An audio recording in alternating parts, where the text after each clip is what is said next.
Today we are going to compare monolithic architecture and microservices architecture. Most of us hear these terms a lot, but the real difference becomes clear only when we see how developers build, deploy, and scale real systems. Think of this session as a practical comparison, not just theory. Let's start with monolithic architecture. Here, the entire application lives in one single code base. Authentication, payments, order management, notifications, everything is bundled together. So, as the product grows, the code base grows. 50,000 lines here, 40,000 there, and suddenly you're sitting on a massive application. From the outside, it works fine, but internally, everything is tightly connected.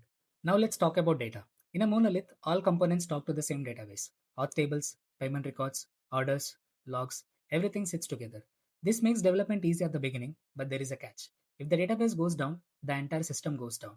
And if one module changes the schema incorrectly, it can completely affect the unrelated features. This database becomes a single point of failure. And this is where monoliths really start to hurt. Imagine you change one line of code in the payment module, even though auth, orders, and notifications didn't change, you still have to redeploy the entire application. This means downtime, longer testing cycles, and higher risk. One small bug in one feature can potentially break everything else. Now let's look at the microservices architecture. Instead of having one big application, we break the system into multiple small services. Authentication is its own service. Payments are their own service. Orders, notifications, each one is separate. Each service has its own code base, its own database, its own deployment lifecycle.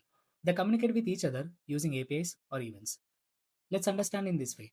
Person doing all the work versus a team of specialists. And here is the biggest advantage. Let's say we change only the payment service. In microservices, only the payment service is deployed.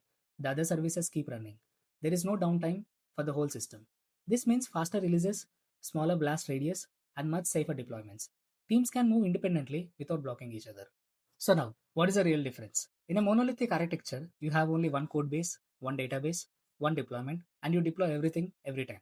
In a microservices architecture, you have many small services, separate databases, independent deployments. You deploy only what changed. Monoliths are easy to manage at first. Microservices are harder to manage, but they scale much better. One person is easier to coordinate. A team is harder, but ships faster.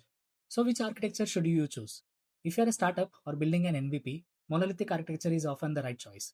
It's simple, fast, and has less overhead. If you're scaling teams and traffic, microservices gives you flexibility, resilience, and speed.